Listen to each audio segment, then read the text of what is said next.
Greetings in the name of Jesus. I get interesting questions all the time. And if you have any questions, if you have any comments, if you have any prayer requests, I will be glad to answer them either on video or through the email.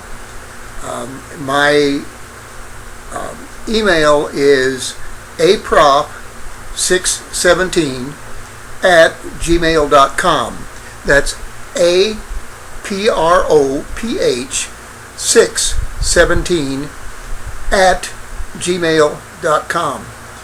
And I will answer you as honestly as I can. I'm very careful about answering certain questions because I do not want to make somebody trip up. I do not want to have their blood on my hands should the judgment, or when the judgment day comes, and should I stand before God to answer for that soul.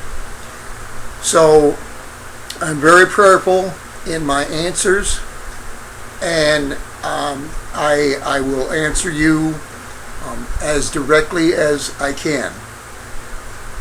The question come to me that does God authorize the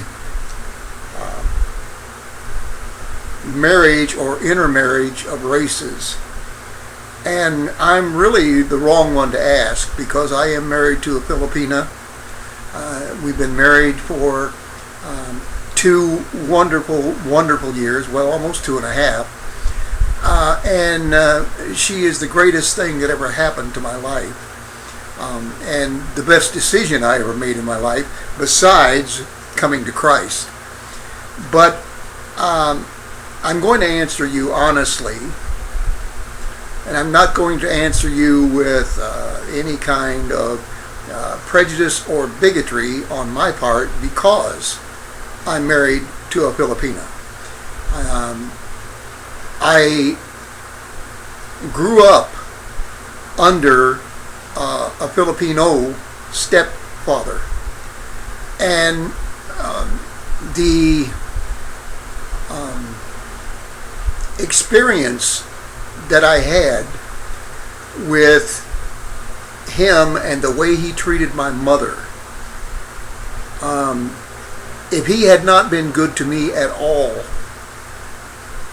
I still would have loved the man tremendously for the way that he treated my mother. He was everything she could expect. And he was my stepdad from the time that I was 4 years old until approximately 60, so 56 years. And it was just an experience that I would go through again. If the man were standing here right now, I would wrap my arms around him and tell him how much I love him. And so, like I said, I want to answer this with no prejudice or bigoted forethought. There is no place in the Bible that says you must reject a person because of their race. Not one place. In marriage, in fellowship, these kind of things are man-made. They are learned, they are acquired, and when we do these kind of things, we are walking contrary to the law of God. Now, it is true that God told Israel to stay apart from the Canaanites, and in general, the Gentiles or the uncircumcised. And the reason for that was not their race, but in those days, there wasn't a whole lot to take your mind off of the everyday drudgery of life. There were no shopping malls, there were no movies, there were no cars to take a ride in or anything like that.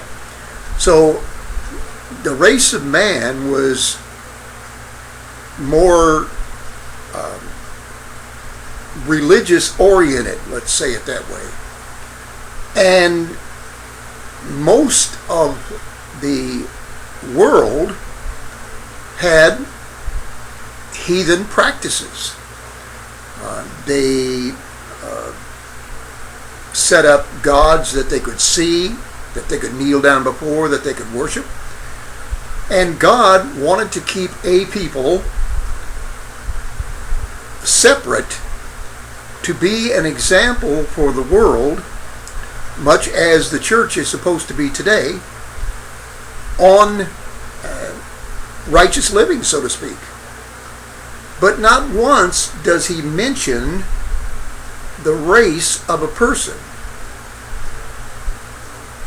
And when we hate somebody for falling in love with a person of a different color, then, as I said, we are violating what God had planned for us in the first place.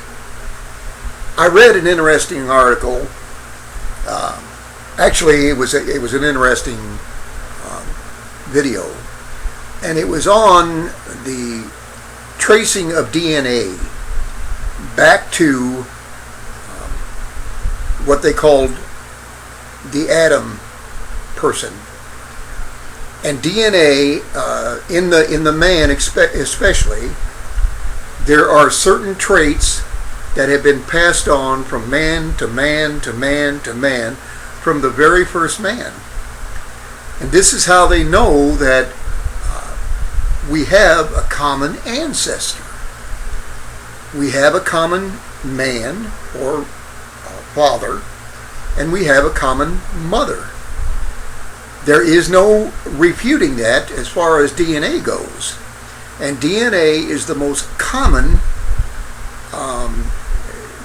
not most common, the most intricate, the most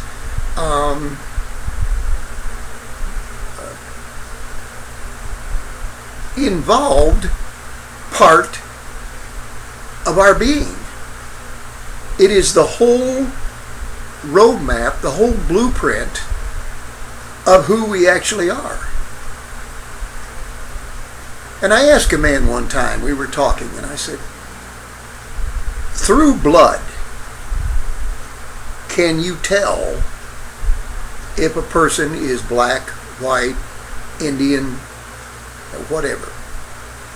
Nope, they can't. There is a disease that the black man has. It's a blood disease, and it's called sickle cell anemia. And it is common to that race or that ethnic group.